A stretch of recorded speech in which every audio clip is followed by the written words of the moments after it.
বাংলাদেশের বাইরে পৃথিবীর বিভিন্ন প্রান্তে যেখান থেকে চ্যানেলাই দেখছেন আপনাদের সকলকে সাদর আমন্ত্রণ। তৃতীয় মাত্রা দেখবার জন্য সাম্প্রতিক নানা বিষয় নিয়ে আলোচনার জন্য আমার সঙ্গে স্টুডিওতে রয়েছেন ইংরেজি দৈনিক নিউজ সম্পাদক, এডিটর্স কাউন্সিলের প্রেসিডেন্ট এবং ইতিহাসবিদ নুরুল কবির। স্বাগত আপনাকে তৃতীয় মাত্রায়। আজকে ত্রয়োদশ জাতীয় সংসদের দ্বিতীয় অধিবেশন এবং বাজেট অধিবেশন শুরু হচ্ছে। আগামী 11 তারিখ জাতীয় সংসদে আগামী অর্থবছরের বাজেট উত্থাপিত হবে।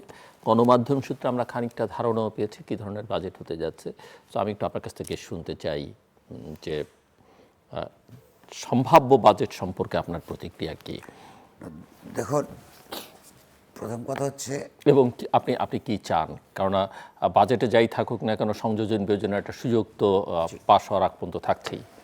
প্রথম কথা হচ্ছে আমার কাছে বাজেট প্রক্রিয়াটাই, বাজেট প্রণয়ন এবং বাজেট বাস্তবায়ন, বাজেট প্রস্তাব, পুরো ব্যাপারটা প্রধানত রাজনৈতিক বলে আমি মনে করি। যদিও এটা অর্থনৈতিক কর্মকাণ্ড এইটাকে হিসেবেই দেখা হয়ে থাকে, কিন্তু একটা জাতীয় বাজেট হল একটা দেশের একটা অত্যন্ত রাজনৈতিকভাবে গুরুত্বপূর্ণ পদক্ষেপ। এই অর্থে যে এই কোনো সরকারের বাজেটকে কত টাকার বাজেট তার চাইতেও বেশি গুরুত্বপূর্ণ কোন সেক্টরে কেন কিভাবে ব্যয় করা হবে সেগুলোকে ঠিক করা। কারণ ওর মধ্য দিয়েই যে যদি একটা রাজনৈতিক সরকার হয়, একটা নির্বাচিত সরকার হয়, ওই বাজেট প্রক্রিয়ার মধ্য দিয়েই প্রধানত তার যে রাষ্ট্রীয় অর্থনৈতিক কর্মকাণ্ড তার মাধ্যমে তার রাজনৈতিক যে দৃষ্টিভঙ্গি সেটা আপনার দৃষ্টিগ্রাহ্য হয়। ধরুন বিএনপি, তার এই দলের নাম, এখন তাদের ক্ষমতায় আছেন তারা, তাদের নাম জাতীয়তাবাদী দল। তাহলে একটা দেশের অর্থনীতির জাতীয়তাবাদী দৃষ্টিভঙ্গি আর অজাতীয়তাবাদী দৃষ্টিভঙ্গির মধ্যে কিছু পার্থক্য থাকার কথা। এই কথা সত্য যে বাংলাদেশ সহ পৃথিবীর অধিকাংশ দেশগুলি, বিরাট অধিকাংশ দেশগুলি এই যে পশ্চিমা নিয়ন্ত্রিত আন্তর্জাতিক অর্থনৈতিক ব্যবস্থার সঙ্গে ইন্টিগ্রেটেড হয়ে গেছে। ফলে আন্তর্জাতিক অর্থনৈতিক ব্যবস্থার চাপে অনেক কিছু জাতীয়তাবাদী দৃষ্টিভঙ্গি থেকে ইচ্ছে করলেও গ্রহণ করা যায় না। এটা যেমন সত্যি, তার চেয়েতেও বড় সত্যি যে এই দেশগুলোতে, বাংলাদেশের মতো দেশগুলোতে যে রাজনৈতিক সরকার থাকে, সরকারকে সহযোগিতা করবার জন্য যে আমলাতন্ত্র থাকে, তারা এই আন্তর্জাতিক অর্থনৈতিক ব্যবস্থার ক্ষতিকর দিক যেগুলো আছে, এটা অনেক ভালো দিকও আছে, ক্ষতিকর দিকগুলোর সঙ্গে আপনার বার্গেইন করার জন্যে জাতীয়তাবাদী স্বার্থের দিকে তাকিয়ে IMF, ওয়ার্ল্ড ব্যাংক, WTO ইত্যাদি যে সমস্ত সংগঠনগুলি তার আইন কানুন রীতিনীতি পরিচালনা ব্যবস্থা ইত্যাদি আছে, সেটার সঙ্গে বার্গেইনিং করার জন্যে কতটুকু তারা অঙ্গীকারবদ্ধ, কতটুকু তারা যোগ্যতা সম্পন্ন, কতটুকু তারা দক্ষতা সম্পন্ন, সেইটা একটা গুরুত্বপূর্ণ দিক।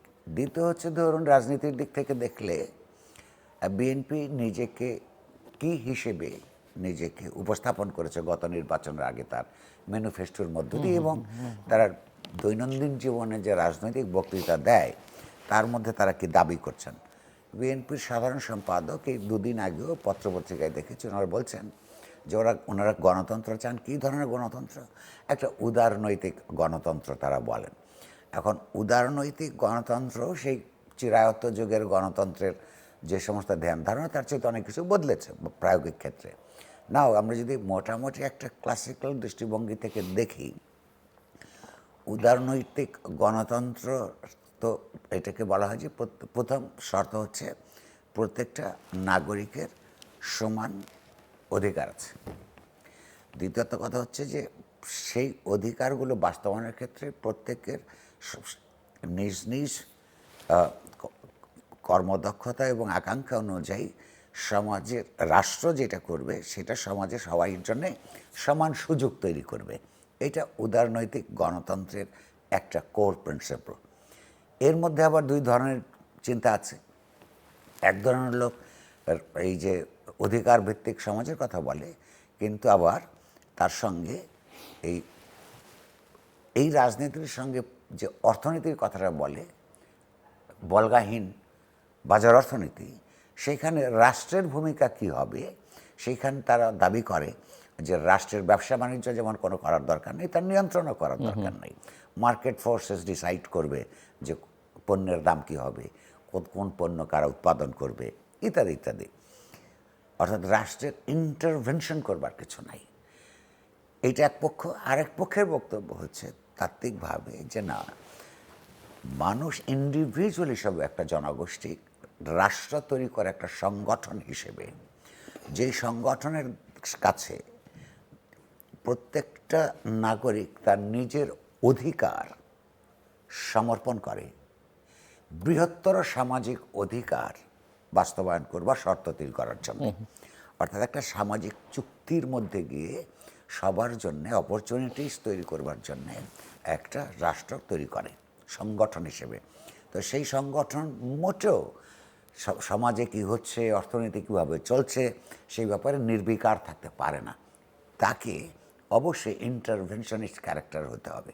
কোনো ক্লাস যদি সমাজের মধ্যে, কারণ সমাজের মধ্যে নানা শ্রেণী আছে, নানা ধর্ম আছে, নানা জাতি গোষ্ঠী আছে, এদের কেউ যদি পিছিয়ে পড়ে থাকে, কেউ কারোর উপর যদি অন্য পক্ষ জোর জবরদস্তি করে কিংবা তার বিকাশের সুযোগের পথে অন্তরায় তৈরি করে, রাষ্ট্রের কাজ হচ্ছে সেইটার মধ্যে ইন্টারভেনশন করা এবং ওই উদার নৈতিক গণতন্ত্রের যে আপনার রাজনৈতিক ধারণা, সেইটা অনুযায়ী ইন্টারভেনশনটা চালিয়ে যাতে সমাজে এক ধরনের সমতা, সম্পদের সুষম বন্টন, সম্পদের সৃষ্টি যেমন গুরুত্বপূর্ণ, সম্পদের সুষম বন্টন ইত্যাদি দরকারি জিনিস। এখন এই বাজেট প্রক্রিয়ার মধ্যে বিএনপি কি তারা উদারনৈতিক গণতন্ত্রের কথা বলেছে, ব্যাখ্যা করে নাই। কোনটা চায়, এই বাজেটের কার কোন সেক্টরে কি ধরনের ব্যয় বরাদ্দ করে, সেগুলোর উপর চোখ রাখা গুরুত্বপূর্ণ। দ্বিতীয়ত আরেকটা জিনিস আছে, তারা বলেছেন নির্বাচনী ইশতেহারে তার একটা কল্যাণমূলক রাষ্ট্র তৈরি করতে চান, ওয়েলফেয়ার স্টেটের কথা তারা বলেছেন। এবং সেজন্য তারা অনেক সোশ্যাল সেফটি নেটকে কথা বলছেন, নানা রকমের প্রোগ্রাম, স্পেশাল কার্ড। একটা হচ্ছে কল্যাণমূলক রাষ্ট্র তৈরি করবার জন্য এই সোশ্যাল সেফটি নেট যেটাকে বলে, নানান ধরনের কার্ডের মাধ্যমে পিছিয়ে পড়া জনগোষ্ঠীকে আর্থিকভাবে সাহায্য করে, এটা গুরুত্বপূর্ণ। কিন্তু মূল কাজটা হচ্ছে যে রাষ্ট্র এমন অর্থনৈতিক, সামাজিক, রাজনৈতিক পরিস্থিতির সৃষ্টি করবে যে একসময় মানুষ, উৎপাদনশীল মানুষ যারা, সৃষ্টিশীল মানুষ যারা, কর্মক্ষম মানুষ যারা, তার মধ্য দিয়েই নিজেদের আয় উন্নতি নিশ্চিত করতে পারবে। তারপরও কতগুলি সেক্টর থাকবে পিছিয়ে পড়া জনগোষ্ঠীর জন্যে, শিক্ষার ক্ষেত্রে, আপনার স্বাস্থ্যের ক্ষেত্রে, এগুলি রাষ্ট্রের বরাদ্দগুলি দরকার হবে। তো এই সমস্ত জিনিসগুলো আমরা বুঝতে পারবো বাজেটটা আসলে, স্পেকুলেশন যাই থাক না কেন, বাজেটটা প্রস্তাবিত হওয়ার পরে। আর একটা দিক আছে, যেমন তারা যে জাতীয়তাবাদের প্রশ্নে বিএনপির রাজনীতি, তারা দাবি করে যে তারা একটা ইনক্লুসিভ বাংলাদেশি জাতীয়তাবাদ কায়েম করতে চায়, মুখে অন্তত সেটা বলেই। তো সেই ক্ষেত্রে বাংলাদেশের বাঙালি জাতির বাইরে অপরাপর যে সমস্ত জাতিগোষ্ঠীগুলি রয়েছে, সম্প্রদায়গুলি রয়েছে, তাদের প্রতি, এদের অনেকেই জনগোষ্ঠী হিসেবে পিছিয়ে পড়ে আছে বাংলাদেশের 54 বছরের জাতিবাদী আপনার এক ধরনের সংকীর্ণ জাতীয়তাবাদ চর্চার ক্ষেত্রে। তো এখানে যে তরুণরা এসছেন, তরুণ নেতৃত্ব, তারা যদি এগুলো মাথায় রেখে এই বাজেটের প্রস্তাব এবং বিন্যাস করেন, তাহলে হয়তো আমরা দেখতে পাবো যে ইনক্লুসিভ জাতীয়তাবাদ মানে একটা ইনক্লুসিভ অর্থনীতিও। এটা আরেকটা দিক। এরপরে যদি আরেকটা দিক আছে, বাজেট ব্যবস্থাপনা। তো বাজেট বাস্তবায়ন পদ্ধতির মধ্যে জবাবদিহিতার পার্টটা খুব গুরুত্বপূর্ণ। এখন এইটাও বাজেটের প্রসেসেরই কতগুলো গুরুত্বপূর্ণ দিক। যেমন ধরুন,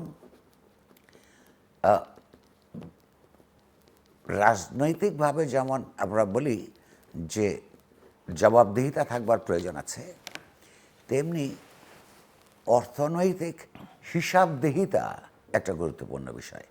এ কারণে যে আমরা অতীতের বিভিন্ন সময় দেখেছি, কখনো কম কখনো বেশি, যে ধরুন এই যে সেতু তৈরি হয়েছে, দুই পাশে রাস্তা নেই, একটা স্কুল বিল্ডিং হয়েছে, ওইখানে পর্যাপ্ত পরিমাণ ছাত্রছাত্রীর কথা বিবেচনা করে করা হয় নাই। তো এইরকম অনেক ক্ষেত্র আছে। কিংবা একটা হাসপাতাল তৈরি করেছে, তো হাসপাতালের ইনফ্রাস্ট্রাকচার ঠিক আছে, কিন্তু সেইখানে চিকিৎসাটা নাই। এই যে এইসব ক্ষেত্রে যে অপচয়গুলি করা হয়েছে একটা গরিব দেশের, এটা তো রাজনৈতিক সংগঠনগুলিই করেছে, রাজনৈতিক সরকারগুলিই করেছে। ফলে এই অভিজ্ঞতা থেকে বাজেট প্রণয়ন, বাজেটে আপনার অ্যালোকেশনস বিভিন্ন সেক্টরে এবং সেটা বাস্তবায়ন প্রক্রিয়ায় অর্থনৈতিক হিসাবদিহিতা, রাজনৈতিক স্বচ্ছতা, জবাবদিহিতা, এগুলো অত্যন্ত গুরুত্বপূর্ণ ব্যাপার হয়ে দাঁড়াবে। আপনি একজন লক্ষ্য করুন যে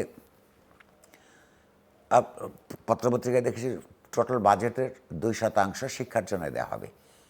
তো এটা তো আগের বছরের থেকে একটু বেশি, কিন্তু প্রশ্নটা হচ্ছে যে 1979 সালে এই যে চায়নার উন্নতির যে দ্বিতীয় স্তর শুরু হয়, সেইখান থেকে তারা যে সমস্ত জায়গায় উন্নতিগুলি করেছে, তার একটা ড্রাইভিং ফোর্স হিসেবে শিক্ষার বিশেষত বিজ্ঞান এবং প্রযুক্তি, সেই ক্ষেত্রে হিউজ ইনভেস্টমেন্ট করছে, 5, 6, 7, 8, 10% চলে গেছে।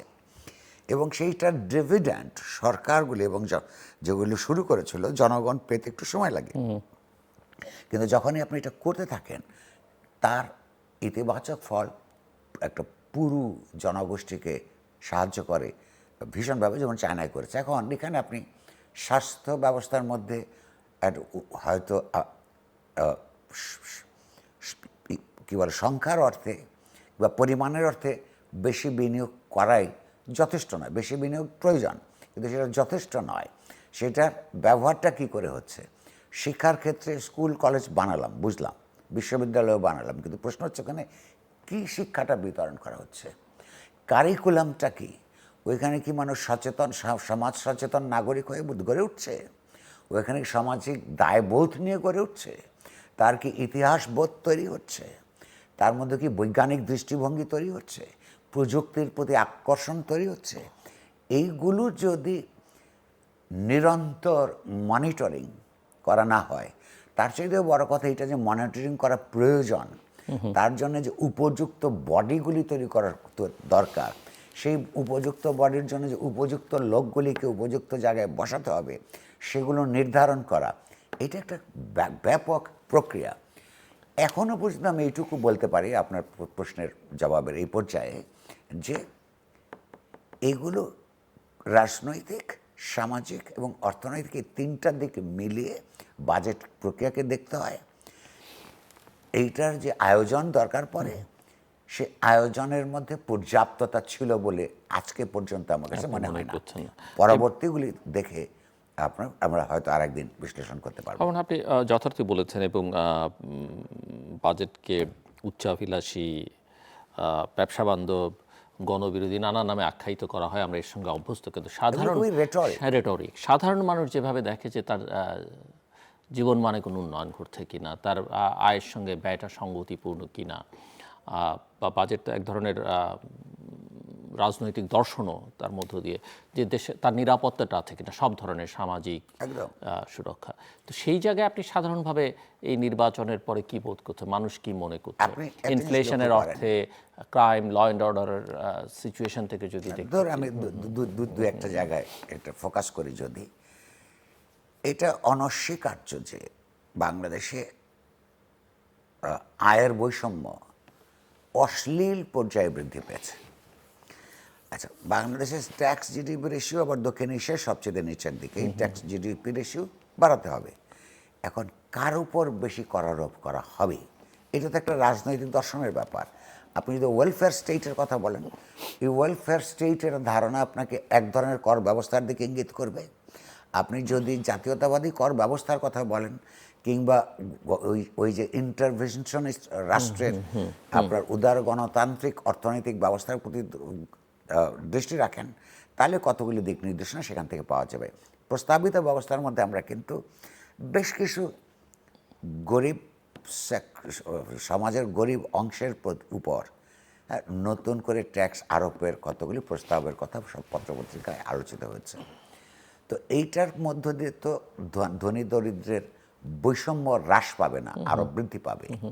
রাষ্ট্রের ট্যাক্স দরকার আছে, রেভিনিউ তাকে জোগাড় করতে হবে, কিন্তু সেটা কার কাছ থেকে বেশি আনবে? এখনও পর্যন্ত ভ্যাটের মাধ্যমে সবচেয়ে বেশি পরিমাণ আপনার কর আদায় করা হয়। তো এই ভ্যাটটা তো অধিকাংশ গরিব মানুষ দেয়, যিনি এমনকি ভিক্ষা করার মতন একটা অগৌরবজনক অমর্যাদাকর জীবন যাপন করেন, তাকেও তো কিছু খেতে হয়। সেই খাওয়ার জন্যে, তার জীবন যাপনের জন্য যা কিছু তাকে কিনতে হয়, তার মধ্য দিয়ে সরকারকে কর দিচ্ছে। কিন্তু সরকার তার প্রতি দায় তার কাছ থেকে নিচ্ছে, কিন্তু দায়িত্বটা ঠিক মতন পালন করছে কিনা সেটা তো ওই কর ব্যবস্থাপনা, একই সঙ্গে করারোপ এবং তার যে রাজনৈতিক দৃষ্টিভঙ্গি তার উপর নির্ভর করবে। বাংলাদেশে ব্যাংকিং ব্যবস্থা এটা ভয়াবহ জায়গায় আছে এখনো পর্যন্ত। 1/3 ব্যাংকের বিশ্বাসযোগ্যতা হারিয়েছে ডিপোজিটার্সদের কাছে। তারা ডিপোজিট করেছিল কিন্তু সেই টাকা দিতে পারছে না এ কারণে যে এখানে লুটপাট হয়ে গেছে।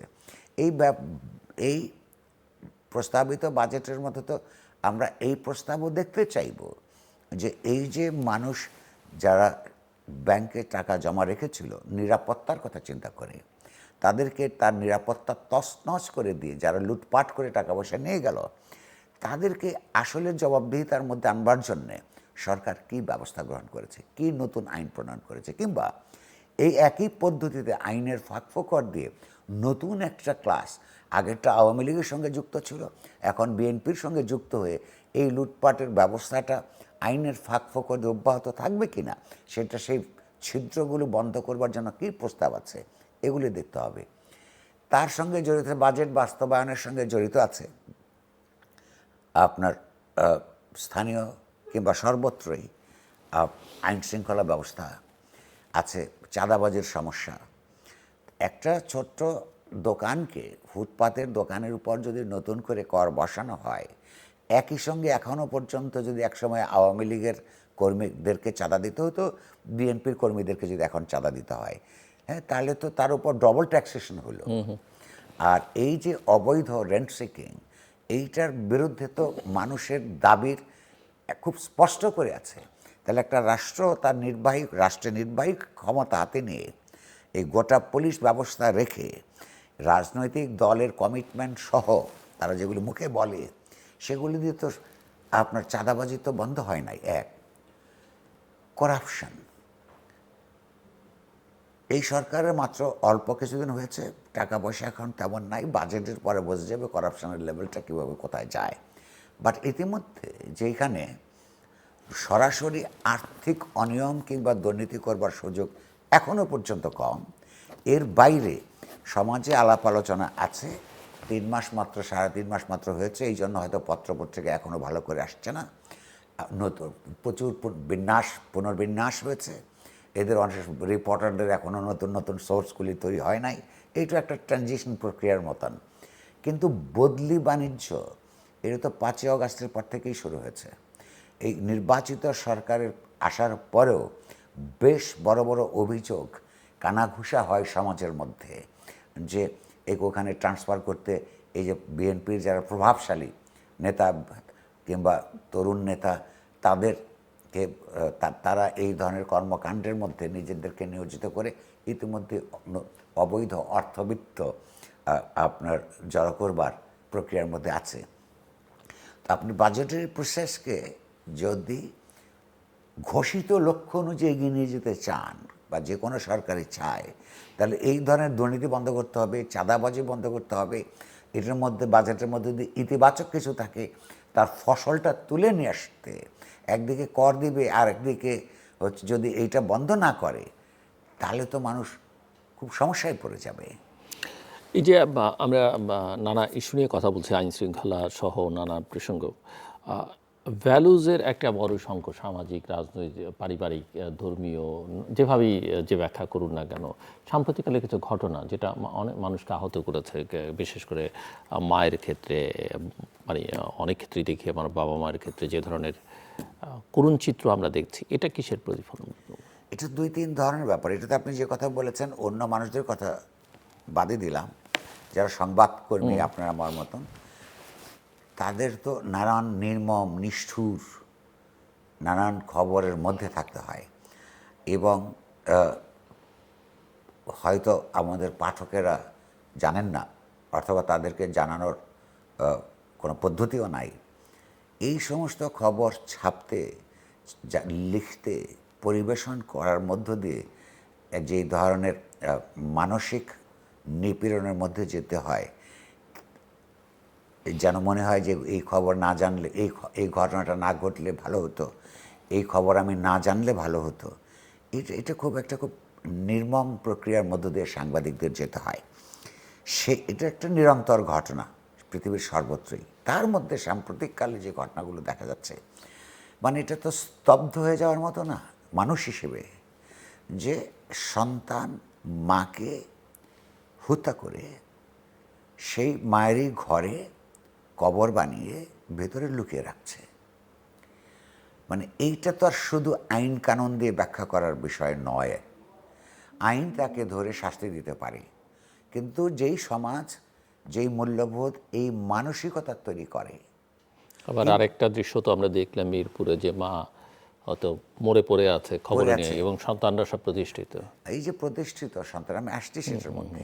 তাহলে এই যে এই মানসিকতা যেই সমাজে তৈরি হচ্ছে, সেই ক্ষেত্রে এই লড়াইটা আর শুধুমাত্র কোনো নির্দিষ্ট রাজনৈতিক দলের থাকে না, গোটা সমাজের উপর আসে, শিক্ষা প্রতিষ্ঠানগুলোর উপর আসে, যে ওইখানে কী ধরনের চেতনার চর্চা করা হয়, স্কুলগুলির মধ্যে কী ধরনের নৈতিকতার চাষাবাদ হয়। মানে এটা অত্যন্ত গুরুত্বপূর্ণ। মানে যেই মা সন্তানদেরকে কষ্ট করে লেখাপড়া শিখিয়ে একটা এই আমাদের প্রতিযোগিতামূলক সমাজের মধ্যে সমাজের উচ্চ স্তরে প্রতিষ্ঠা করলেন, তাকে দেখবার লোক, তিনি যখন কর্মক্ষম থাকেন না, তাকে দেখবার লোক কেউ থাকে না, সে যে কারণেই হোক না কেন, বাট থাকে নাই। বা এটা হয়তো একটা ঘটনা বড় হয়ে আসছে, এরকম মেলা ঘটনা সমাজের মধ্যে আছে। ফলে এই যে আপনি নীতি নৈতিকতার কথা যেটা বলছেন, দায়িত্ব কর্তব্যবোধের যে কথা যেটা বলছেন, মানুষ যেমন ইন্ডিভিজুয়াল, মানুষ তো একই সঙ্গে সমাজবদ্ধ জীব, সমাজের প্রতি, পরিবারের প্রতি তার যে দায়িত্ব তৈরি হওয়া, এটা গুরুত্বপূর্ণ। আর ওই লোকগুলি এগুলি করে কেন? এই যে একটা বিশৃঙ্খল সমাজের মধ্যে একটা উন্মত্ত প্রতিযোগিতার একটা কাঠামো তৈরি হয়েছে, একটা সংস্কৃতি তৈরি হয়েছে, সেখানে সামনে এগিয়ে যাওয়ার যে ইঁদুর দৌড়, তার মধ্যে নীতি নৈতিকতা থাকে না, তার মধ্যে দায়িত্ববোধের কথা থাকে না। ফলে এই জিনিসগুলো একদিকে এই অপরাধ করে তাই আইনের মাধ্যমে শাস্তি দিতে হবে, যেমন সত্য, বাট একই সাথে এইখানে সামাজিক চেতনা, ইতিবাচক মানবতাবাদী সামাজিক চেতনা বিকাশের ক্ষেত্রে আপনার সমাজের নিজের শিক্ষা প্রতিষ্ঠানগুলোর, বুদ্ধিজীবী সমাজে যারা নানানভাবে প্রভাবশালী, যাদের কথা মানুষ শোনে, বিশ্বাস করে, তাদের এগিয়ে আসা ছাড়া, অর্থাৎ রাষ্ট্র, রাজনৈতিক দল, তারপর আপনার শিক্ষা প্রতিষ্ঠান, সমাজ, গণমাধ্যম, এর প্রত্যেকের সমন্বিত একটা উদ্যোগ নেওয়া অপরিহার্য কর্তব্য হিসেবে আমাদের কাজে রয়েছে। আপনি লক্ষ্য, পৃথিবীতে নারী নির্যাতনের মধ্যে সবচাইতে বড় আমার ধারণা হচ্ছে রেপ। যেই দেশে একটার পর একটা শিশু নির্যাতিত হতে থাকে, রেপড হতে থাকে, এবং তার মধ্য দিয়ে তাকে এই ছোট্ট বয়সে মৃত্যুবরণ করতে হয়, জীবন হারাতে হয়, সেই সমাজে পুরুষ হিসেবে মুখ দেখানোই তো এটা ভয়ঙ্কর ব্যাপার। কিন্তু এই যে ঘটনাগুলো ঘটছে, তার মানে আমরা ছেলে শিশুদেরকে কী ধরনের ওরিয়েন্টেশন স্কুল, কলেজ, পরিবার এবং সমাজের মধ্যে দিচ্ছে, তার উপর নির্ভর করবে মেয়ে শিশুগুলো বা পরবর্তীকালে যুবকদের কাছ থেকে যুবতীরা তারা সম্মানজনক আচরণ পাবেন কিনা, তাদের লৈঙ্গিক পার্থক্য থাকা সত্ত্বেও সমমর্যাদা লাভ করবেন কিনা। এই বিষয়গুলো এখন আর শুধু রাষ্ট্রের ব্যাপার নয়, যদিও রাষ্ট্রের এগুলি প্রপাগান্ডা করা, রাষ্ট্রের কিছু আপনার নৈতিক প্রচারণা সমাজকে একত্রিত করা, এবং এই ঘটনাগুলো ঘটলে যখনই ঘটে তখনই তাকে দ্রুততর সময়ের মধ্যে আইনের আওতায় এনে এক্সাম্পলারি পানিশমেন্ট নিশ্চিত করা, এগুলো রাষ্ট্রের আইনগত দায়িত্ব, কিন্তু তার কতগুলি সাংস্কৃতিক রাজনৈতিক দায়িত্ব রয়েছে। এই স্বল্প সময়ের মধ্যে কেউ কেউ মনে করছেন যে সরকার আন্তর্জাতিক পরিমণ্ডলে কিছুটা সাফল্য অর্জন করেছে। জাতিসংঘ সাধারণ অধিবেশনের 81তম অধিবেশনের সভাপতি নির্বাচিত হয়েছে বাংলাদেশের পররাষ্ট্রমন্ত্রী, আইএলওর আন্তর্জাতিক শ্রম সম্মেলনে বাংলাদেশ সহসভাপতি নির্বাচিত হয়েছে। অনেক দিন ধরেই যে এলডিসি গ্রাজুয়েশনের কথা বলা হচ্ছে, সরকার এসেই এক দফা সময় বাড়াতে চেয়েছে এবং সেটাও মোটামুটি জাতিসংঘের সিডিপি কর্তৃক সমর্থন পেয়েছে যে সেটাও বাড়ানো যাবে, মানে চাওয়াগুলো সরকার যেটা চাইছে সেটা হচ্ছে। আপনি কি মনে করেন? এগুলোর মধ্যে তো সাফল্য, এটাকে সাফল্য স্বীকার করতে হবে, কিন্তু প্রশ্ন হচ্ছে এই সাফল্যকে আমরা কিভাবে ব্যবহার করব। এই সাফল্যের মাঝখানে আমরা একটা ছোট্ট ঘটনা বলি। বাংলাদেশের আপনার এই যে সাবমেরিন কেবল, তো সাবমেরিন কেবল ব্যবস্থা ইন্টারনেট সিস্টেমকে শুধু চালু রাখবার জন্য নয়, এটাকে আরও উন্নত করবার জন্য অত্যন্ত গুরুত্বপূর্ণ একটা বিষয়। চায়নার সঙ্গে বাংলাদেশের চুক্তি অনুযায়ী সিঙ্গাপুর থেকে আপনার মিয়ানমার পর্যন্ত এই জায়গাটা সাবমেরিন কেবল সাগরের নিচে লে করবার কথা। তো সেই কাজ প্রায় 2/3 শেষ হয়েছে। এই পর্যায়ে দেখা যাচ্ছে যে এই বাকি অংশটা কাজ করবার জন্য চায়নাকে এই বাংলাদেশ দিয়ে, ওই অঞ্চলটা দিয়ে, এর উপর দিয়ে বাংলাদেশ জলসীমানার মধ্য দিয়ে যাবে তার শিপ, জাহাজ ঢুকতে দিতে হবে। আর এই জাহাজগুলো তার সাধারণ জাহাজ না, এটা অত্যন্ত প্রযুক্তি নির্ভর, নানা কিছুর মধ্য দিয়ে সমুদ্রের নিচে লাইন পাততে হয়। কিন্তু সেই কাজটা বন্ধ হয়ে আছে। আমরা শুনেছি যে এখানে মার্কিন যুক্তরাষ্ট্রের একটা আপত্তি আছে। তার আপত্তি কেন? বাংলাদেশ চায়নার সঙ্গে কাজ করেছে, আন্তর্জাতিক নিয়ম কানুন মেনে চুক্তি করেছে, সেই চুক্তি অনুযায়ী এখন অগ্রসর হতে পারছে না কেন? কোন ভিত্তিতে মার্কিন যুক্তরাষ্ট্র এই আপনার আপত্তি করছে বলে জানা যায়? আপত্তি হচ্ছে এই যে একটা সাম্প্রতিক কালে এই সরকারের আগে আমাদের এখনকার যিনি ইউএনজি এর প্রেসিডেন্ট হলেন, তার নেতৃত্বে মার্কিন যুক্তরাষ্ট্রের সঙ্গে অধ্যাপক ইউনূসের সরকারের সময় যে একটা বাণিজ্য চুক্তি হয়েছে, সেই চুক্তির আলোকে বলা আছে তারা বলছে যে চায়নার কাছ থেকে তুমি কোনো এই পণ্য বা এই সার্ভিস কিনতে পারবে না। তা কার কাছ থেকে? কিন্তু এটা আমেরিকার কাছ থেকে কিনতে হবে। আমেরিকার কাছ থেকে কিনতে হলে আমরা বাংলাদেশ যেই পরিমাণ নেগোসিয়েশনটা করেছিল চায়নার সঙ্গে, তার থেকে $200-250 মিলিয়ন বেশি লাগবে। তাহলে আমি নির্বাচিত হলাম, প্রভাব বাড়লো, কিন্তু সেই প্রতিপত্তিটা আমার আপন দেশের স্বার্থে ব্যবহৃত হচ্ছে কিনা তার উপর নির্ভর করবে এই সমস্ত জায়গায় আপনার আপাত সাফল্য, সেইটা বাংলাদেশের জন্য কার্যকর কোনো কিছু হয়েছে নাকি ব্যক্তি বিশেষ আপনার তার সিভি আরও সমৃদ্ধ হয়েছে। একটা প্রশ্ন অনেকেই করছেন যে জাতিসংঘ সাধারণ অধিবেশনের সভাপতির দায়িত্ব পাবার পরে পররাষ্ট্রমন্ত্রী থাকছেন কিনা। কখনো শোনা গেছে তিনি ছুটিতে যাচ্ছেন, কখনো বলা হচ্ছে যে দুটো পদই একসঙ্গে আসলে থাকা যাবে। কিন্তু একটা প্রশ্ন যে অনেকে মনে করেন যে আমাদের এই প্রতিনিধিত্ব করবার আগে যে ইঙ্গিত দিয়েছিলেন সেটা হচ্ছে উনি ছুটিতে চলে যাবেন। উনি এসে বলছেন যে এই পৃথিবীতে এইরকম উদাহরণ আছে যে দুইটা একসাথেই চালাবেন। সম্ভবত উনি এই কথা বলবার আগে চিন্তা করেন নাই যে পৃথিবীতে নানান ধরনের উদাহরণ আছে, আমি কি ভালো উদাহরণটা নিব না খারাপ উদাহরণটা গ্রহণ করব। তিনি ওইখানে তার যে দায়িত্ব, আমি মনে করি সেই দায়িত্বটা সঠিকভাবে পালন করলে, মন্ত্রিত্বটা ছেড়ে দিয়ে আঙ্গার দায়িত্ব ঠিকমতো পালন করলে বাংলাদেশের ইমেজ, ভাবমূর্তি, উনি যদি ভালো ওইখানে কাজ করতে পারেন, ইন্টারন্যাশনাল পর্যায়ে যদি আন্তর্জাতিকভাবে নানা সমস্যার সমাধানে কিছুটা ইতিবাচক অবদান রাখতে পারেন, সেটা বাংলাদেশের অবদান হিসেবেই ইতিহাসে স্বীকৃত হবে। এইখানে এই 2-3টা পদ আঁকড়ে ধরে চেষ্টা করলে এটা তার ক্ষমতার প্রতি তার আসক্তি ছাড়া আর কিছু প্রমাণিত হবে না। ফলে এটা দুটোই বড় বড় বড় ধরনের দায়িত্ব। হ্যাঁ, বাংলাদেশের ভালো একজন পররাষ্ট্রমন্ত্রী অত্যন্ত দরকার, এ ব্যাপারে কোনো সন্দেহ নাই। বিশেষত এই মুহূর্তে আপনি লক্ষ্য করুন, পররাষ্ট্র মন্ত্রণালয়ের দু একটা বক্তব্য শুনে আমরা স্তম্ভিত হয়েছি। যেমন ধরুন, পার্শ্ববর্তী দেশের প্রায় অনেক বছর ধরে যিনি মুখ্যমন্ত্রী ছিলেন একটা রাজ্যের, তিনি বাংলাদেশের অত্যন্ত চাঞ্চল্যকর এবং বেদনার্থক ঘটনা, একই সঙ্গে রাজনৈতিকভাবে গুরুত্বপূর্ণ হাদি হত্যার ব্যাপারে একজন, সেই দিন মাত্র তিনি মুখ্যমন্ত্রী ছিলেন, তিনি পরিষ্কার ইঙ্গিত দিয়েছেন যে ভারত এটার সঙ্গে যুক্ত আছে।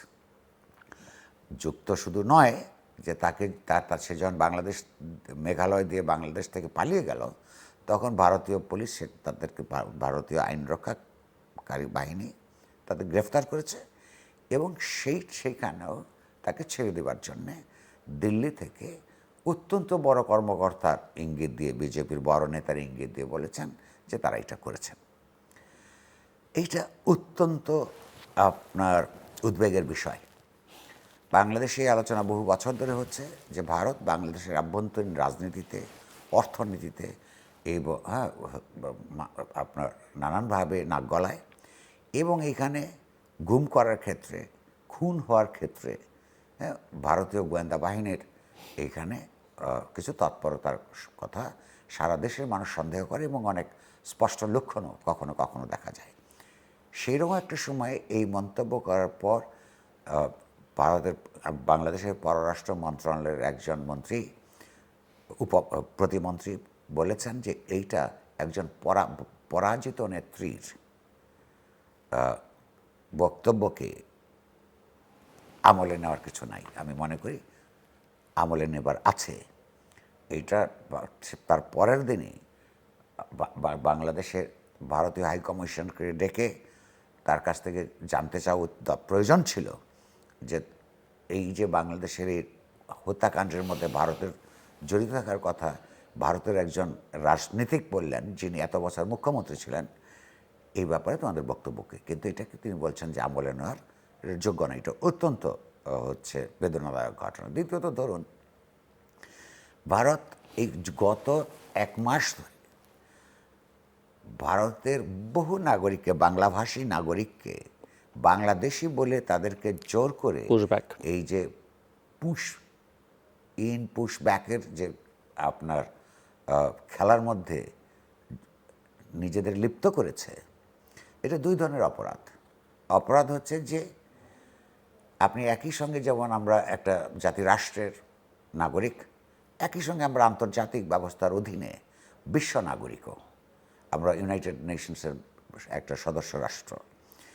এই যে ভারতীয় যে সমস্ত নাগরিকদের উপর অবিচার অত্যাচার করছে, আন্তর্জাতিক মানবাধিকার লঙ্ঘন করছে, তার আভ্যন্তরীণ রাজনীতিতে সুবিধা নেবার জন্য এই অপরাধের বিরুদ্ধে আমাদের নৈতিক অবস্থান নেওয়া দরকার আছে।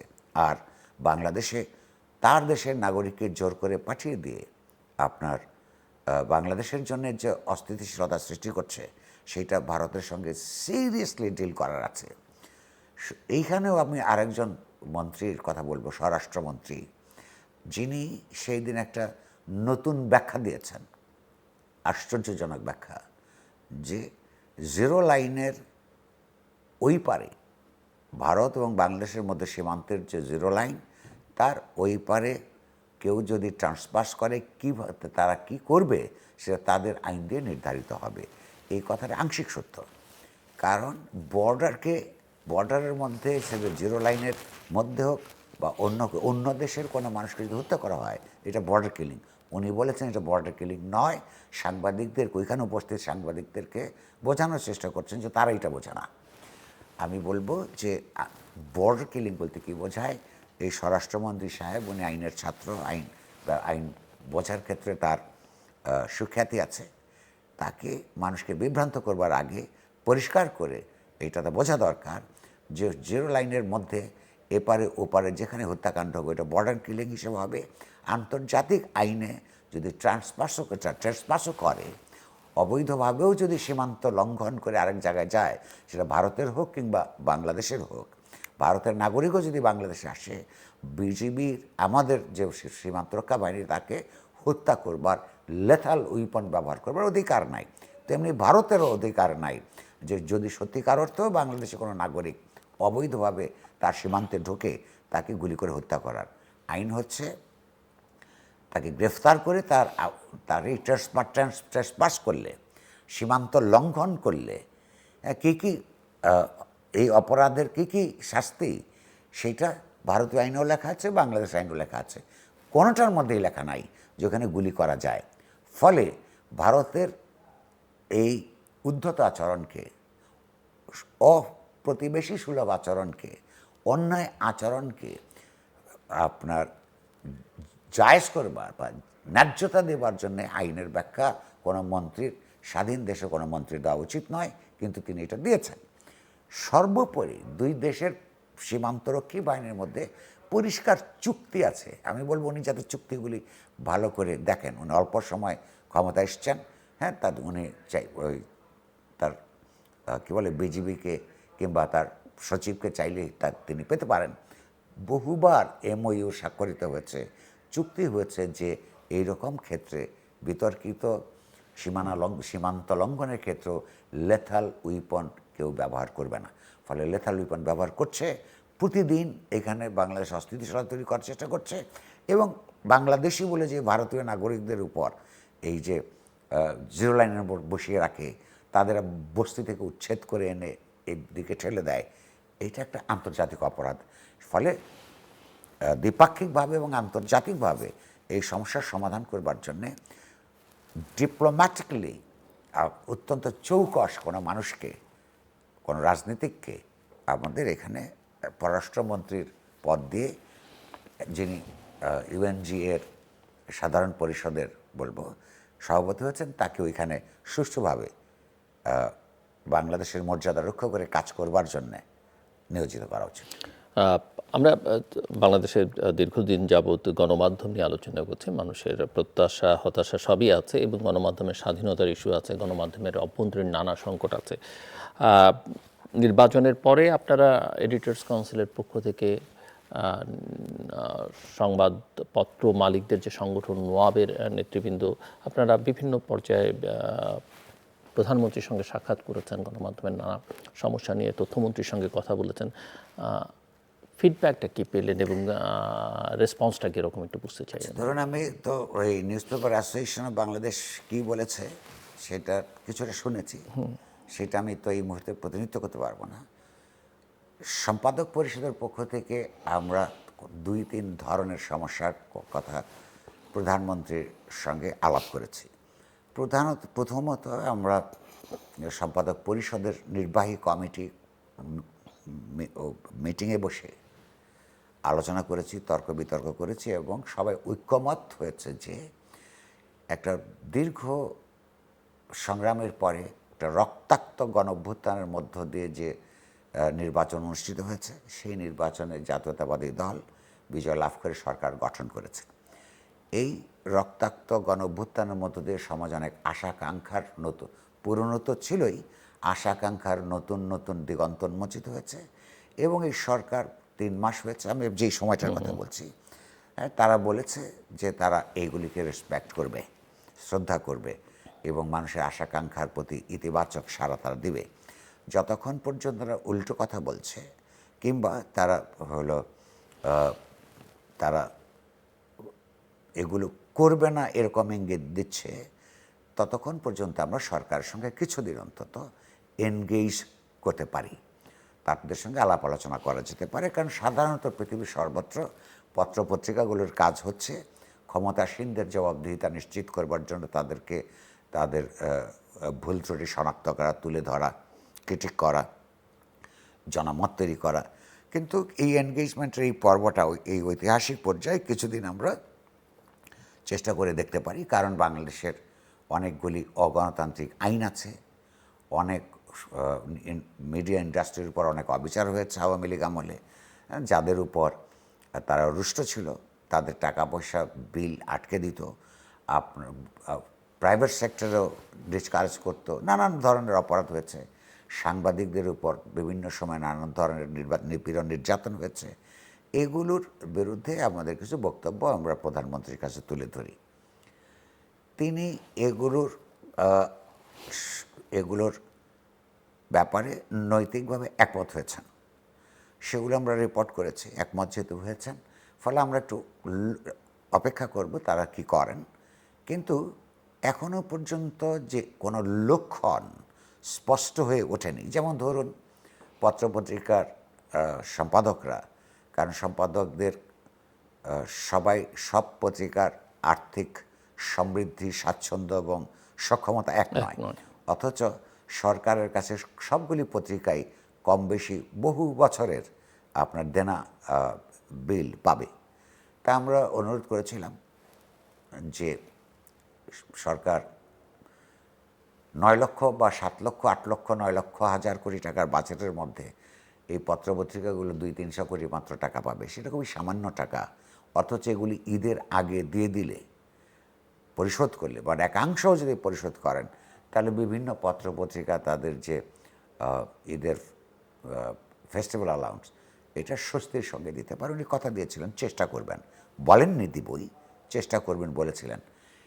কিন্তু আপনি যদি আমাকে জিজ্ঞেস করেন, আমি ব্যক্তিগতভাবে একটু হতাশ, এই অর্থে যে বলেছিলেন চেষ্টা করবেন, কিন্তু ঈদ চলে গেছে, চেষ্টা করে যে পারলেন না, এই খবরটাও আপনার সাংবাদিকদেরকে তিনি দেন নাই।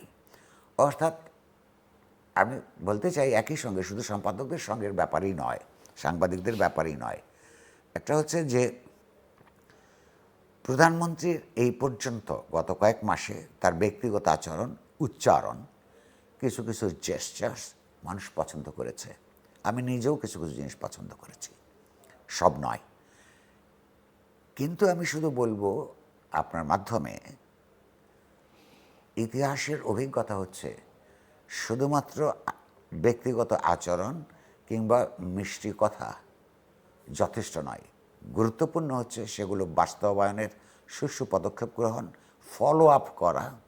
কারণ এমন অনেক ঘটনা আমি এক্ষুনি বলতে পারি, এটা আপাতত বলতে চাই না, আমরা আরেকটু লক্ষ্য করব। সেটা হচ্ছে যে তিনি কিছু কিছু পদক্ষেপ নেওয়ার কথা বলেছেন, কিন্তু সেগুলো তার মন্ত্রণালয়গুলোর মাধ্যমে, তার আমলাতন্ত্রের মাধ্যমে কিংবা তার পার্টির মাধ্যমে সেগুলোর ফলোড আপ হওয়ার, অনুসৃত হওয়ার কিংবা এগিয়ে নিয়ে যাওয়ার পদক্ষেপ আমরা দেখতে পাচ্ছি না। ফলে এটা আমি এর মধ্য দিয়ে তাকেও সতর্ক করব ইতিবাচকভাবে, যে তিনি যেগুলো কথা দিচ্ছেন, কথা বলছেন, সেগুলো অন্যরাও, তার আশপাশের লোকেরা, তার মন্ত্রী পরিষদের সদস্যরা, তার পার্টির লোকেরা সে একই টোন এবং টিউন বজায় রাখছেন কিনা সে যদি না দেখেন, তাহলে কিন্তু তাকে মানুষ যে এখন ইতিবাচকভাবে দেখছেন, কিছুদিনের মধ্যেই সেটা আর দেখবেন না। সেটা তার জন্য ক্ষতিকর, আমরা এটা আশা করি না, এবং বাংলাদেশের জন্য ক্ষতিকর। কারণ বাংলাদেশ কিন্তু আবার এই সদ্যজাত একটা গণঅভ্যুত্থানের পরে যদি বড় ধরনের ব্যত্যয় দেখা যায় আচরণের, পুরনো সরকারের মতোই আচরণ করে, ওইটা বিরুদ্ধে মানুষের নামতে যত বছর লেগেছে, এই এখনও পর্যন্ত কিন্তু এই ভোটের দাগ এখনও দেখলাম আজকে নখ কাটার সময় মোছেনি, রক্তের দাগ তো, রাস্তার রক্তের দাগ তো মুছেই নেই। কয়েক হাজার তরুণ তরুণী আপনার সারা জীবনের জন্য অঙ্গ প্রত্যঙ্গ হারিয়েছে, 1000-এর উপরে প্রাণ দিয়েছে। এর উপর দাঁড়িয়ে যদি তার লোকেরা শুধু নিজেদের অর্থবিত্ত গড়ে তোলবার চেষ্টা করে, তার দেওয়া কথাবার্তা, তার নির্বাচনী ম্যানিফেস্টো দেওয়া কথাবার্তা যদি বাস্তবায়ন করবার জন্য সঠিক পদক্ষেপগুলি গ্রহণ না করে এবং দেয়া প্রতিশ্রুতি ফলো আপ করবার উদ্যোগ গ্রহণ না করে, তাহলে কিন্তু সরকার এবং রাষ্ট্র বিপদে পড়বে। আমি শুধু এটুকু বলতে পারি। এমনিতে আমাদের এখানে তো বটে অনেক জায়গায় যে একটা সরকারের সূচনাটা কেমন হয় সেটা দেখবার জন্য অনেকে অধীর আগ্রহে অপেক্ষা করে, এবং একটা নির্বাচিত সরকার বাংলাদেশে বহুদিন পরে মানুষের আগ্রহ, কৌতূহল, উচ্ছ্বাস অনেক বেশি, এবং 100 দিন একটা মোটামুটিভাবে বিবেচনার মধ্যে নেয়। তো এই সরকার তো মোটামুটি 100+ দিন অতিক্রম করেছে। ওভারঅল পারফরমেন্স আপনি কেমন দেখছেন? প্রথম কথা হচ্ছে, তার সঙ্গে মধুচন্দ্রিমা শেষ, হানিমুন পিরিয়ড ইজ ওভার। আপনি খুব ন্যায্যভাবেই এই প্রশ্ন তুলেছেন। সাধারণভাবে ধরেন বাংলাদেশের যে সমস্ত বড় বড় সমস্যাগুলো আছে, সেই সমস্যাগুলো কেবল প্রতিজন মানুষের চোখের সামনে যে সমস্যা, নিত্যদিনের যে সমস্যা, অর্থনৈতিক সমস্যা, সামাজিক রাজনৈতিক সমস্যা, সেগুলোকে অ্যাড্রেস করবার ক্ষেত্রে, যেমন আমি আপনাকে কতক্ষণ আগে বললাম, আমি তো এখনও নিশ্চিত না বন্ধ শিল্প কারখানাগুলো, যেটা আন্দোলনের সময়, আন্দোলনের কারণে কিছু বন্ধ হয়েছে, কিছু হচ্ছে এটাকে বলি যে উইলফুল ডিফল্টার, আর হচ্ছে নন উইলফুল ডিফল্টার। অনেকের ডিফল্টার হচ্ছে লুটপাট করে চলে গেছে, তার কারখানা বন্ধ হয়ে গেছে, শ্রমিকরা চাকরি হারিয়েছে। আবার অনেকে বেশ সংখ্যায় আপনার ওই সময়ের যে টার্ময়েলের কারণে যে অর্থনৈতিক ব্যবস্থা বিঘ্ন ঘটেছিল, তার কারণে সময় মতন টাকা দিতে পারে নাই, অথবা দিয়েছে, এরকম উদাহরণ আছে। ব্যাঙ্কগুলি বলেছে যেগুলি রেগুলারাইজ করে দিবে এই আন্দোলন শেষ হলে, করে নাই, তার কারণে অনেক কোম্পানি, অনেক শিল্প কারখানা বন্ধ হয়েছে। এগুলিকে খুলবার জন্যে সরকার একটা পলিসি তৈরি করেছে। বাংলাদেশ ব্যাংক বলেছে 60,000 কোটি টাকার একটা ব্যবস্থা করেছে, কিন্তু আমি এখনও পরিষ্কার না, তেমনি বন্ধ কলকারখানার মালিকরাও পরিষ্কার নন যে এইগুলির মোডাস অপারেন্ডিটা কী হবে, কি পদ্ধতিতে কাদেরকে এইটা দেয়া হবে। দেখা গেল যে উইলফুল ডিফল্টার যে একবার লুট করে নিয়ে গেছে বলে কারখানা বন্ধ হয়েছে, তারটাই আবার সেই আবার নতুন করে পাচ্ছে। অর্থাৎ এইটার স্ক্রুটিনির পদ্ধতিটা কি হবে, এটা তো 4 মাস সময়, কম না। ফলে এখানে আমি কোনো অগ্রগতি দেখি না। ব্যাংকগুলির এই যে ডিপোজিটারদের যে সমস্যা বললাম, এইটা দিয়ে আসলে শেষ পর্যন্ত কীভাবে করবে, এটা কোনো সাবস্ট্যান্টিভ একটা সলিউশন কিন্তু সরকার এখনও তুলে আনতে পারে নাই। শিক্ষা ব্যবস্থা সম্পর্কে নানান কথা বলছে, কখনো কখনো ভীষণ বিতর্কিত কথা বলছে, কিন্তু বাংলাদেশের শিক্ষাকে একটা উন্নততর করার জন্য কোনো পলিসিস কিংবা তারা আসলে কী করবে, এরকম কোনো কংক্রিট কোনো কিছু নাই। অফিস আদালতগুলিতেও আপনার যে একটা গভর্নমেন্ট যে নতুন উদ্ভূত পরিস্থিতিতে নতুনভাবে উজ্জীবিত একটা ফাংশনিং গভর্নমেন্ট, এটা চোখে পড়ছে না। তো সে শৈথিল্য, পর্যাপ্ত শৈথিল্য আমরা দেখতে পাচ্ছি। ফলে 100 দিনের পরে এইটা যেই পরিমাণ গিয়ার্ড আপ হওয়া উচিত ছিল, সেইটা আমরা লক্ষ্য করছি না। এটা একটা আশঙ্কার বিষয়। এমনিতে ওভারঅল মন্ত্রীদের পারফরমেন্স কি মনে হচ্ছে? যদিও মন্ত্রী উপদেষ্টা প্রতিমন্ত্রী মিলে সংখ্যাটা কম নয়, বাট আমরা যতদূর শুনেছি যে প্রধানমন্ত্রী 6 মাসের তাদের একটা টার্গেট দিয়েছিলেন, মানে সময় বেঁধে দিয়েছিলেন, যে 6 মাস পরে যদি পারফরমেন্স ভালো না হয় তিনি 2-3টা কিছু কিছু মন্ত্রী যে কাজ করছেন এটা বোঝা যায়, হ্যাঁ, এটা টের পাওয়া যায়। কিন্তু অধিকাংশ মন্ত্রী তো যে প্রেজেন্স সমাজের মধ্যে, গভর্নমেন্টের মধ্যে, রাষ্ট্রের মধ্যে, তার পলিসি রিফ্লেকশনের মধ্যে, তৎপরতার মধ্যে, সেটা দেখা যাচ্ছে না এখনও। এর একটা কারণ হতে পারে যে অনেকেই নতুনরা নতুন মন্ত্রী পেলে আমলাতন্ত্র তাকে ছেঁকে ধরে, বোঝার চেষ্টা করো কয়েক মাস যে মন্ত্রী সাহেবকে কতটা নিয়ন্ত্রণ করা যাবে। নতুন মন্ত্রীও চিন্তা করে যে আমলা সাহেবকে কতটা বশীভূত রেখে তাদের পলিসি ইমপ্লিমেন্টেশন করতে পারবে। এর জন্য একটা সময় যায়। আমার মনে হয় যে সেটা এখনও মূল্যায়ন করবার সময় হয় নাই। তবে আমরা যে খবরগুলো পাচ্ছি, কিন্তু পত্রপত্রিকায় এখনও পর্যন্ত যেটাকে বলে মুষলধারে লেখা হচ্ছে না, যে কোনো কোনো মন্ত্রণালয়ের মন্ত্রী, প্রতিমন্ত্রী এবং উপদেষ্টা মিলে আপনার ক্ষমতা বন্টন এবং ক্ষমতা চর্চা ক্ষেত্রে কিছু জটিলতা তৈরি হয়ে আছে। সেটা সরকার পুনর্মূল্যায়ন করা উচিত, তার রিপোর্টস থাকা দরকার।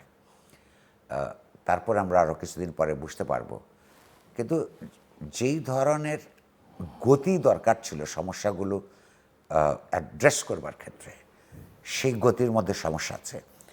কিছু কিছু মন্ত্রী কথা বলতে বেশি পছন্দ করে, ইতিমধ্যেই বেশ কয়েকজন অত্যন্ত বিতর্কিত কথাবার্তা বলেছে। উনি যদি 6 মাস দেখেন, আমার মনে হয় 6 মাস খুব অল্প সময়। এর জন্য আরও 6 মাস না হয় 9 মাস পরেও একটা রিভিউ তার করার দরকার হবে প্রধানমন্ত্রীর। আর প্রধানমন্ত্রী সম্পর্কে মানুষ কিন্তু রিভিউ করবে। সেই ক্ষেত্রে তার কথা এবং কাজের ভেতরকার সমন্বয় সাধন করা গুরুত্বপূর্ণ। আর কিছু যোগ করবেন আপনি? শেষ শেষ শেষ প্রান্তে আমরা আমরা আশা করি যে বাজেটের মধ্যে সত্যিকার অর্থেই তারা বিএনপি যেই ওয়েলফেয়ার স্টেটের কথা বলেছে, গণতান্ত্রিক অধিকার বাস্তবায়নের কথা বলেছে, সুযোগ এবং অধিকারের সমন্বয় সাধন করে এরকম একটা প্রস্তাব দিবে। আর গতানুগতিকভাবে আয়ের বৈষম্য বাড়া, সমাজে যেটার মধ্য দিয়ে অনেক কনফ্লিক্ট তৈরি হয়, সেগুলো থেকে সেই পথে হাঁটবে না, এটুকু আমরা আশা করব। 11 তারিখের পরে আমরা আবার নিশ্চয়ই কথা বলতে পারবো তাদের কথা এবং কাজের মধ্যে কতটুকু সামঞ্জস্য আছে, সেটা দেখা এবং মানুষের সঙ্গে শেয়ার করাই তো আমাদের কাজ। আমরা নিশ্চয়ই আবারও করব। অনেক ধন্যবাদ আপনাকে আমাদের সময় দেওয়ার জন্য। দর্শক, কথা বলছিলেন নিউজ সম্পাদক নুরুল কবির। নানা বিষয় নিয়ে তিনি কথা বলেছেন। আজকে জাতীয় সংসদের ত্রয়োদশ জাতীয় সংসদের দ্বিতীয় অধিবেশন বা বাজেট অধিবেশন শুরু হচ্ছে। মানুষের নজরটা সেখানে থাকবে যে কী ধরনের বাজেট উত্থাপিত হচ্ছে এবং সেটা নিয়ে সংসদ সদস্যরা কি আলোচনা করছেন, বাজেটটা শেষ পর্যন্ত কোথায় গিয়ে দাঁড়াচ্ছে, যেটা পাস হবে সেটা মানুষের কৌতূহল সেই সব জায়গায় নিঃসন্দেহে থাকবে। এবং মিস্টার নুরুল কবির যেটা বলছেন যে বাজেট নিয়ে অনেক রেটরিক আমরা নানা মহল থেকে শুনতে পাই, সরকার পক্ষ থেকে, বিরোধী দল থেকে, কিন্তু মূল চ্যালেঞ্জ যেটা বাংলাদেশের বাজেটের ক্ষেত্রে সেটা হচ্ছে তার বাস্তবায়ন। এবং মিস্টার নুরুল কবির বলছেন যে এই বাস্তবায়ন প্রক্রিয়ায় স্বচ্ছতা, জবাবদিহিতা কতটা আছে, কতটা থাকবে, সেটা অত্যন্ত গুরুত্বপূর্ণ। সেই জায়গায় মানুষের নজর থাকবে। এই অধিবেশনে আরও একটা বিষয়ের উপরে মানুষের নজর থাকবে যে বাংলাদেশ অভ্যুত্থানোত্তর পরিস্থিতিতে নানা ধরনের সংস্কারের আকাঙ্ক্ষা মানুষের মধ্যে ছিল এবং সরকারি দল, বিরোধী দল সবারই কিছু অঙ্গীকার ছিল। প্রথম অধিবেশনটা খুব স্বল্প সময়ের অনেকগুলো কাজ তাদের করতে হচ্ছে, সেখানে কারোর মধ্যে কিছু হতাশা আছে, সরকারের দিক থেকে দৃঢ় অঙ্গীকারের কথা আমরা শুনেছি। কিন্তু এই অধিবেশনে মানুষ সেই কাঠামোগত সংস্কারের বিষয়ে সরকারের মনোভাব কী ধরনের পদক্ষেপ নিচ্ছেন, সেই জায়গাটাতে কিন্তু বেশ খানিকটা নজর থাকবে। আমরা আশা করব যে জনপ্রত্যাশা পূরণে তারা নিজেদেরকে নিয়োজিত রাখবেন এবং জনগণকে অন্তত আর হতাশ যেন অতীতে যারা করেছেন বা তারাও বিভিন্ন সময় অতীতে ক্ষমতা থেকে যেভাবে করেছেন সেটা যেন তারা আর না করেন। বিশেষ করে 24 জুলাই অগাস্টের যে অভ্যুত্থান, যে রক্তদান, এরপরে মানুষ আসলে এগুলোকে আর খুব ভালোভাবে নিতে পারবে না। আমাদের সঙ্গে থাকবার জন্য অসংখ্য ধন্যবাদ। আপনাদের সবার জন্য শুভকামনা।